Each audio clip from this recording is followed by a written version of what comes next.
আজকে আমাদের বাড়ি ডেকোরেশন মালপত্র কেন আসলো আর সবই বাটানাচ্ছে কেন। ফ্ল্যাশব্যাক। হে গাইস, কেমন আছো তোমরা? আশা করি ভালো আছো। ভালো তো থাকতে হবে, যেহেতু তোমরা আমার ফ্যামিলি মেম্বার। আর নিয়ে আসলাম নতুন একটা ব্লগ। কাল যেহেতু আমাদের বাড়িতে বিশ্বকর্মা পুজো আছে, তাই জন্য আমার মাসি আমাদের ঘর বাড়িটা গুছিয়ে দিচ্ছে। আগের বাড়ি বিশ্বকর্মা ঠাকুরটাকে গাছতলায় রাখা হয়েছে, তারপরে কিছুক্ষণ পরে দেখি ডেকোরেশন সব মালপত্র চলে এসেছে, অর্ধেক জিনিস লাগানো হয়ে গেছে।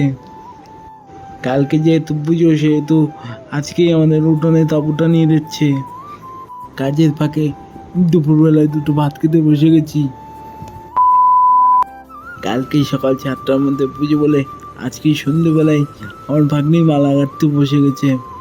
আমার ভাগ্নি একা মালা গাঁথতে পারছিল না বলে আমার মাও হাতে হাত লাগালো। আমার মা এদিকে বেলপাতা বাঁধছে।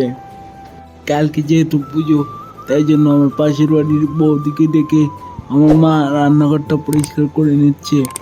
আর আজকের ব্লগটা এই পর্যন্ত। Like, comment, share, subscribe. কালকের পুজোর ব্লগে দেখা হবে।